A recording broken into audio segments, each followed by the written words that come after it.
Par exemple, quand vous prenez deux tissus, il y a un qui est sale et il y a un autre qui est propre. Si tu colles les deux, le propre là ne va pas rendre le sale là propre. C'est le sale qui va rendre le propre là sale.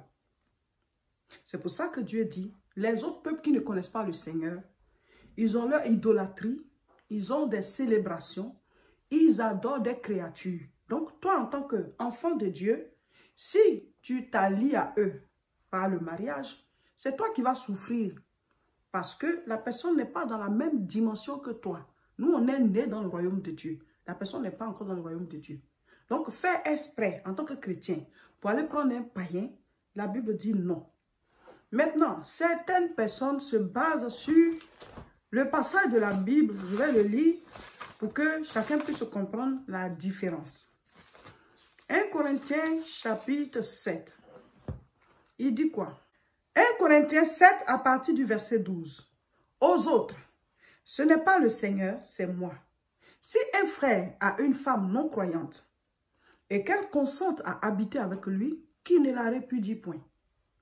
Et si une femme a un mari non croyant et qu'il consente à habiter avec elle, qu'elle ne le répudie point. Car le mari non croyant est sanctifié par la femme et la femme non croyante est sanctifiée par le mari. Autrement, vos enfants seraient impurs, tandis que maintenant, ils sont saints. Si le non-croyant se sépare, qu'il se sépare. Le frère ou la sœur ne sont pas liés dans ces cas-là. Dieu nous a appelés à vivre en paix. Alors, ce passage-là, il est mal interprété par certaines personnes. Hein. Ce passage est mal interprété par certaines personnes. Souvent, je vois des gens commenter que, voilà, ça veut dire qu'on peut se marier au païen. Voilà, parce que quand une femme non convertie se marie avec quelqu'un qui n'est pas converti, voilà, elle le sanctifie. Ou alors, quand un homme non converti, un homme converti se marie avec une femme non convertie, il la sanctifie. Lisez bien ce qu'ils ont écrit là. On dit, si un frère a une femme non croyante, on n'a pas dit s'il se marie à une femme non croyante. Si un frère a une femme, ça veut dire quoi?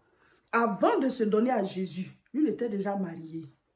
Et maintenant, l'évangile a été prêché. Lui, il a cru. Il s'est donné à Dieu. Et sa femme, elle est toujours non croyante. Si un frère a une femme, pas s'il se marie à une femme non croyante, il faut bien lire la parole de Dieu. Il y a des gens, quand ils ont envie de se perdre, ils cherchent des versets bibliques pour se couvrir. Non, non, non. La Bible dit que si tu maries un non-croyant, tu le sanctifies. Donc, vous allez aller prendre des païens pour vous marier. Non, non, non. Tu le sanctifies. Ou alors, je vais le convertir. C'est toi qui convertis. Tu n'as pas foi en Dieu qui peut te donner quelqu'un qui est déjà né de nouveau. Et maintenant, devant sa coince. Et c'est encore toi qui vas pleurer. Dieu, là, il est au ciel. Oh. Il a son esprit en nous, mais lui, il est au ciel. Donc, si vous faites des faux choix, après, c'est vous qui pleurez, c'est vous qui souffrez, c'est vous qui êtes dans la fournaise. Il te dit, je t'avais dit. Il va te consoler, mais c'est toi qui es dans la situation, c'est toi qui es dans le problème. On dit, si un homme, si un frère a une femme non croyante, si une soeur a un mari non croyant, on n'a pas dit s'il se marie à une soeur non croyante, ou bien si elle se marie à un non croyant. Donc, il faut bien comprendre. Ça veut dire que ce sont des gens qui étaient déjà ensemble. Et quelqu'un parmi les deux s'est converti à Jésus. Dieu dit, si sa femme qui n'est pas convertie, ou bien son mari qui n'est pas converti dit, bon, moi, tu es ma femme, tu es mon mari, je reste avec toi. Il ne faut pas qu'ils se séparent parce que il sanctifie la personne et un jour la personne peut se convertir aussi.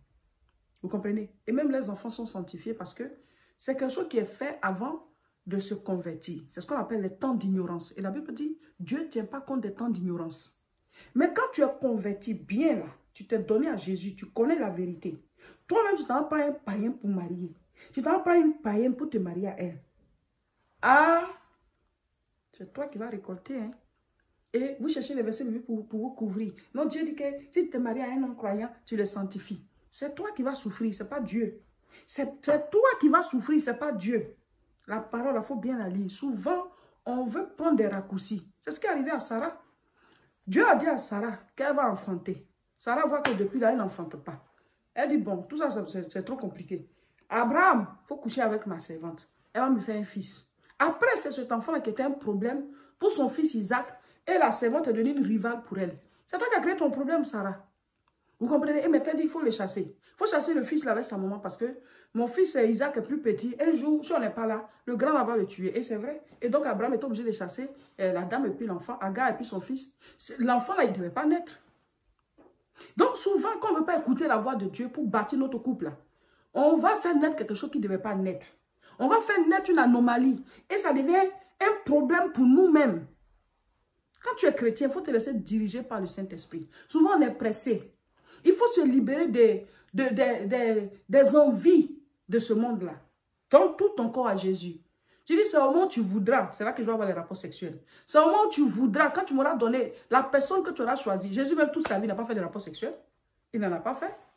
Donc, je ne dis pas que se marier n'est pas bon. Hein. Mais comme on reçoit beaucoup de messages des gens qui souffrent. Ah, je me suis mariée à telle personne, je souffre. Pourtant, la personne était déjà chrétienne. Elle allait voir païen, elle a marié. Lui-même, il était déjà chrétien. Il allait prendre une païenne, il a marié. Pourtant, la Bible dit de ne pas se marier aux Cananéens. C'est pas parce que Dieu ne les aime pas. Nous, on n'est pas plus amour que Dieu. Mais ça va se mélanger. Tu ne vas pas comprendre. Tu vas souffrir. Tu vas souffrir. Amen. Donc, vous qui n'êtes pas encore marié, là, vous qui êtes dans le Seigneur, mais vous étiez avant marié, vous êtes divorcé, vous êtes maintenant dans le Seigneur. Priez. Dieu donne mari. Dieu donne femme. Je vous le dis, Dieu donne. Il a dit dans sa parole, il n'est pas bon que l'homme soit seul. Genèse chapitre 2, je lis le verset 18. L'Éternel Dieu dit, il n'est pas bon que l'homme soit seul. Je lui ferai une aide semblable à lui. Amen. Donc, c'est Dieu qui a décidé de faire à l'homme une aide semblable. Donc, le mariage est de Dieu. À part ceux que Dieu appelle au don de célibat, tel que l'apôtre Paul. Sinon, en général, Dieu veut qu'on se marie. Dieu dit qu'il n'est pas bon que l'homme soit seul. Il a pris une cote et il a fait une femme. Donc, chaque femme est une cote de quelqu'un. Et c'est Dieu qui sait la cote de qui tu es.